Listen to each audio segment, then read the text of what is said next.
Selamat sore, saya Dika Anggara Putra, perwakilan dari kelompok 5, akan menjelaskan tentang salah satu prinsip-prinsip dasar etika.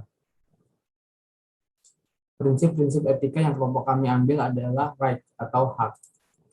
Hak didasarkan pada beberapa sumber otoritas seperti hak legal adalah hak yang terbatas pada sistem hukum dan yurisdiksi tertentu.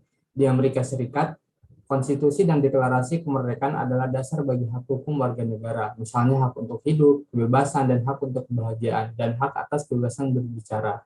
Moral dan hak asasi manusia di sisi lain bersifat universal dan berdasarkan norma-norma di setiap masyarakat, misalnya hak untuk tidak diperbudak dan hak untuk bekerja.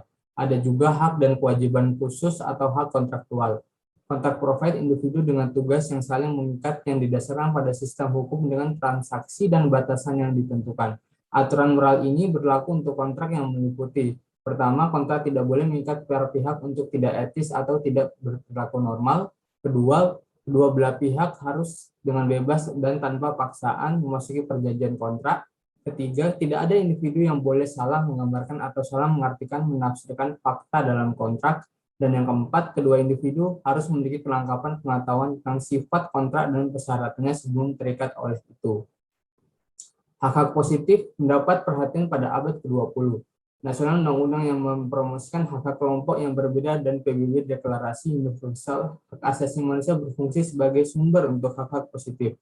Hak-hak negatif juga ditekankan pada abad ke-17 dan ke-18 dan didasarkan pada Bill of Rights dalam deklarasi kemerdekaan. Saat ini, partai politik dan advokat Amerika yang secara politik keperdebatan kiri atau ke kanan tentang apakah hak-hak moral tertentu negatif atau positif, dan sejauh mana uang membayar pajak dan pemerintah dana harus mendukung hak-hak ini.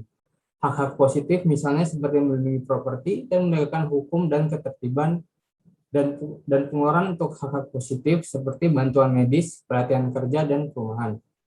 Seperti yang dilihat, konsep hak memiliki beberapa sumber otoritas moral. Memahami dan menerapkan konsep hak pada pemangku kepentingan dalam bisnis, situasi menambahkan dimensi lain dari penemuan etis untuk analisis.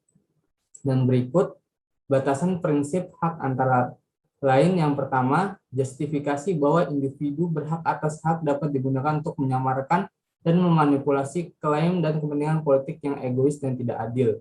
Kedua, perlindungan hak dapat melebih-lebihkan hak-hak tertentu dalam masyarakat dibiayai orang lain.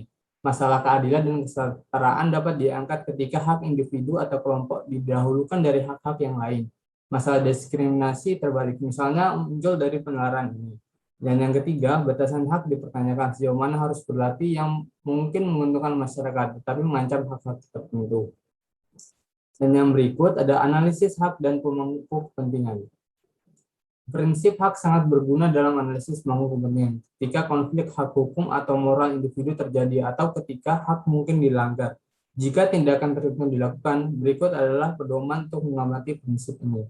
Yang pertama, identifikasi individu yang haknya mungkin dilanggar. Kedua, tentukan dasar hukum dan moral dari hak-hak individu tersebut, seperti melakukan keputusan melanggar hak atas dasar tersebut. Dan yang ketiga, tentukan sejauh mana tindakan tersebut memiliki justifikasi moral dan utilitarian atau prinsip-prinsip lain jika hak-hak individu itu dapat dilanggar.